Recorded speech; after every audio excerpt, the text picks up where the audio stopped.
Hello friends, मैं हूँ Girish Chaudhary. Grow more में आप सबका स्वागत है। आज हम देखेंगे कि अगर हमने मल्टीपल HTML पेजेस बनाए हैं, उसके ऊपर मेन्यूज़ बनाए हैं, तो वहाँ पे लिंक कैसे देंगे। जैसे हम HTML में हाइपर लिंक्स देते हैं, तो वही चीज़ हम जेंगो में कैसे दे सकते हैं, क्योंकि जेंगो में हम देखो कि व्यू थ्रू हम HTML कॉल करते हैं। सो बेसिकली अब जेंगो में HTML लिंक कैसे देना है, हाइपर लिंक कैसे यूज़ करते हैं और कैसे इसका इम्प्लीमेंट करते हैं, वो चीज़ देखते हैं। यहाँ पे सबसे पहले हम एक मेन्यू ऑनलाइन ले लेते हैं। तो उसके लिए कोई हमें बनाने की ज़रूरत नहीं है, क्योंकि उसके लिए टाइम वेस्ट होगा। ऑलरेडी आपको आता है तो बना सकते हैं, या तो ऑनलाइन भी आप यूज़ कर सकते हैं। अगर नहीं आता है HTML CSS या बूटस्ट्रैप, तो आप मेरे आने वाले ट्यूटोरियल्स हैं या आने वाले ट्रेनिंग्स हैं, उसमें ये भी आपको मिलेगा। तो चलिए यहाँ पे हम देखते हैं दैट CSS मेन्यू। तो कोई भी मेन्यू आप ले सकते हैं। ऐसा ज़रूरी नहीं है कि आपको खुद बहुत डायनेमिक लेना है, हमें सिर्फ टेस्ट करना है। तो यहाँ पे हम एक नॉर्मल मेन्यू ले लेते हैं। पहले यहाँ पे देख लेते हैं टेस्ट कि ये किस तरह से है, किस तरह से दिखता है। So that's okay. ये हमारा वर्टिकल नहीं चाहिए, हमें हॉरिजॉन्टल चाहिए। तो यहाँ से हम एक हॉरिजॉन्टल ले लेते हैं। तो यहाँ पे चलिए एक ये मेन्यू ले लेते हैं हम। नॉर्मल सिंपल मेन्यू है, हम लेते हैं यहाँ से। ये देखिए, बेसिकली यहाँ पे CSS भी बनी हुई है। तो चलिए स्टाइल शीट भी यहाँ से हम कॉपी कर लेते हैं। तो स्टाइल हम डेफिनेटली आपको पता है कहाँ रखनी है। यहाँ पे फ्रंट में जाते हैं HTML में। यहाँ पे HTML होम में। यहाँ पे देखिए, ये सब अब चीज़ों की हमें ज़रूरत नहीं है, तो इसको मैं निकाल देता हूँ। ऑलरेडी हमने स्टडी कर ली है इसको। Just remove it. और अब यहाँ पे मैं स्टाइल ऐड करता हूँ। अब अगर स्टाइल को मुझे अलग से फाइल बनानी है तो भी मैं बना सकता हूँ, स्टैटिक में कॉल कर सकता हूँ। पर फिलहाल अभी यहाँ पे सिर्फ हमें लिंक टेस्ट करनी है, तो यहाँ पे मैं यूज़ करता हूँ दैट हेडिंग में मैं स्टाइल कॉपी कर देता हूँ। तो आपको पता है स्टाइल कहाँ पे यूज़ करनी है, ये आपको अच्छी तरह पता है।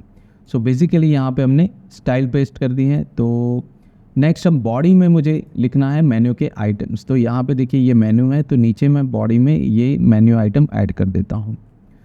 यहाँ पे मेरे मेन्यू क्रिएट हो गए हैं। आपको देखिए सेव करेंगे तो अपने आप वो फॉर्मेटेड हो जाएगा। जैसे मैंने कहा था, प्रीटियर अब आप इंस्टॉल करोगे प्लगइन्स तो इजीली ये इंस्टॉल हो जाएगा। यहाँ पे अब देख सकते हैं कि इसको हम एक बार रन करते हैं। पहले एग्जिट कीजिए ऑलरेडी एंड रन यहाँ पे करते हैं। यहाँ से हम इसको डायनेमिकली रन कर देते हैं। ये देखिए यहाँ पे एग्जीक्यूट हो गया, हमारा मेन्यू भी बन गया है।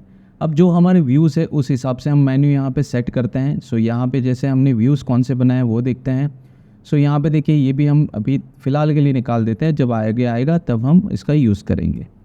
यहाँ पे ओके, इसको हम निकाल देते हैं। तो हमारे पास 3 पेजेस हैं यहाँ पे, देख सकते हैं। होम है, अबाउट है और कॉन्टैक्ट है। चलिए यहाँ पे होम में हमने यहाँ पे होम तो कर दिया है दैट। यहाँ पे एक्टिव की अभी ज़रूरत नहीं है, तो इसको भी हम निकाल देते हैं। जो ज़रूरी नहीं उसको हम निकाल रहे हैं। होम है। अब यहाँ पे मैं देता हूँ दैट अबाउट, यहाँ पे अबाउट होम और कॉन्टैक्ट। अब इसमें लिंक कैसे देना है आपको, ये आपको ध्यान रखना है, क्योंकि आपको डायरेक्ट कॉल करना है। तो अगर होम है तो आपको जस्ट ब्लैंक लिखना है, क्योंकि आपके व्यू में आप देखो तो आपने यहाँ पे ब्लैंक छोड़ा है। ठीक है, आपने URL में अगर देखो तो आपने URL में ब्लैंक छोड़ा होगा। अबाउट और कॉन्टैक्ट है तो वही वर्ड आपको लिखना है, बट यहाँ पे स्लैश है वो एंड में नहीं करना है। ठीक है, तो ये आपको ध्यान रखना है। तो सपोज़ यहाँ पे मैं लिखता हूँ /अबाउट, क्योंकि हमारा पेज ऐसे ही विजिट होता है और ऐसे ही हमें लिखना है। यहाँ पे /कॉन्टैक्ट, जो आपका व्यू का नाम है वही लिखना है। ठीक है, यहाँ पे देखिए अबाउट और कॉन्टैक्ट में ऐसे कुछ अलग नहीं लिखा है।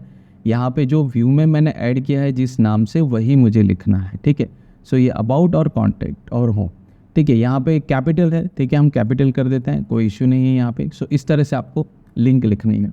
अब यहाँ पे सबसे पहले तो मेन्यू है, तो यही मेन्यू आपके दूसरे पेजेस में भी चाहिए। तो ये स्टाइल्स और इसको मैं कॉपी कर लेता हूँ और यहीं पे अबाउट में भी कर लेता हूँ। अबाउट में यहाँ पे ओके, और यहाँ पे भी एक मेन्यू, वही मेन्यू में कॉपी पेस्ट कर देता हूँ। देखिए दोनों ही पेज में ये मेन्यू आ गया है, अबाउट में भी और होम पेज में भी। चलिए, और यहाँ पे नीचे एक टाइटल लगा देता हूँ ताकि हमें पता चले कि हम कौन से पेज में हैं। ठीक है, तो H1 and ending of H1। यहाँ पे मैं लिख देता हूँ अबाउट अस, ताकि हम भूल ना जाए कि कौन से पेज में, या कम प्रॉब्लम्स ना हो। चलिए, यही सेम चीज़ हम कॉन्टैक्ट में करते हैं। तो स्टाइल को कॉपी करते हैं एंड कॉन्टैक्ट में। यहाँ पे हम कॉन्टैक्ट में लिखा और वही मेन्यू हम कॉपी कर देते हैं। सो ये वाला मेन्यू कॉपी कर लेते हैं, तो और कोई चीज़ चेंज करने की ज़रूरत नहीं है, लिंक एज इट इज़ ही रहेंगे तो कोई इशू नहीं है।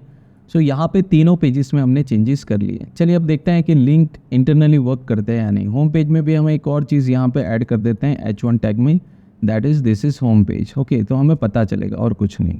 सो होम पेज, देखिए हम कौन से पेज पे, बार बार URL में हमें देखना नहीं पड़ेगा। सो यहाँ पे ब्रेक करते हैं, अगेन वन टाइम रन करते हैं। सो ओके, ये रन हो गया है। अगेन इसको क्लिक करो या फिर रिफ़्रेश करते हैं। चलिए, सो ये देखिए होम पेज आ गया। अब अबाउट में मैं क्लिक करता हूँ तो ये देखिए अबाउट पेज में अभी इशू आ रहा है। क्यों आ रहा है? तो यहाँ पे देखिए couldn't find URL Django tried admin C contact या ऐसा कुछ आ रहा है। तो यहाँ पे देखते हैं URL में क्या इश्यू है। सो यहाँ पे सबसे पहले URL फाइल चेक कीजिए कि URL में सब ठीक है। देखिए URL में हमने स्मॉल लिखा है ना अबाउट, तो यही चीज़ आपको लिखनी है, ठीक है। अगर स्मॉल लिखा है तो आपको स्मॉल ही लिखना है, ये चीज़ आपको ध्यान रखनी है। तो चलिए कोई बात नहीं, यहाँ पे हम चेंज कर देते हैं अबाउट एंड सी। व्यू का नाम जो भी हो, आपको आपने जो URL में लिखा है उसी हिसाब से आपको इसको कॉल करना है। नाउ जस्ट इसको रिफ़्रेश करके एक बार देखते हैं, नहीं हुआ तो फिर कट करके हम रिस्टार्ट करेंगे, मतलब रीरन करेंगे।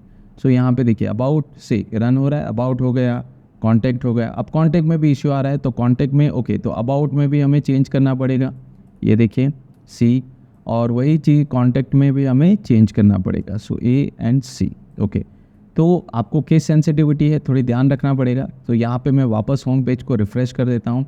अगेन हम अबाउट में जाते हैं तो ये देखिए अबाउट, कॉन्टैक्ट में जाते हैं तो ये देखिए कॉन्टैक्ट, अबाउट, तो ये सभी प्रॉपरली चल रहे हैं, ठीक है, कोई इशू नहीं। ये देखिए अब यहाँ पे ऊपर मार्जिन नहीं आ रहा है, नहीं वो बात की बात है। अभी यहाँ पे सिर्फ हम पेज विजिट कर पा रहे हैं, ये इंपॉर्टेंट। तो इस तरह से हम जो हाइपर लिंक है वो जेंगो में कुछ इस तरह से काम करता है, ठीक है। सो बेसिकली काफ़ी इजी है, आप कहीं पे भी जाओ नॉर्मली आप यूज़ कर सकते हैं, कोई प्रॉब्लम नहीं है। अब नेक्स्ट वीडियो में हम देखेंगे कि यहाँ पे अगर कॉमन कोड है बहुत सारे पेजेस पे तो उसको सिंपल सेंट्रलाइज कैसे कर सकते हैं। जैसे कि यहाँ पे आप देख सकते हैं कि यहाँ पे मैंने मेन्यू में यहाँ पे भी स्टाइल कॉल किया, ये भी है, हर एक पेज पे मैंने डुप्लीकेट कंटेंट कॉल किया है, ठीक है। सो बेसिकली इसको मुझे प्रिवेंट करना है कि चलो भाई डुप्लीकेट नहीं लेना है तो दूसरे पेज से ही हम इंपोर्ट कर लेते हैं। तो कैसा है कि बार बार मुझे कॉपी पेस्ट नहीं करना पड़ेगा, ठीक है। तो उसको हम नेक्स्ट वीडियो में देखेंगे कि सेंट्रलाइज कंटेंट को कैसे यूज़ करना है और कैसे सभी पेज पे हम इंपोर्ट या एक्सपोर्ट कर सकते हैं। सो मेरा वीडियो आज का पसंद आया है तो लाइक कीजिए, शेयर कीजिए और ज़्यादा से ज़्यादा सब्सक्राइब कीजिए और शेयर कीजिए ताकि और लोग भी इसका बेनिफिट्स ले सके। सो आज के लिए धन्यवाद।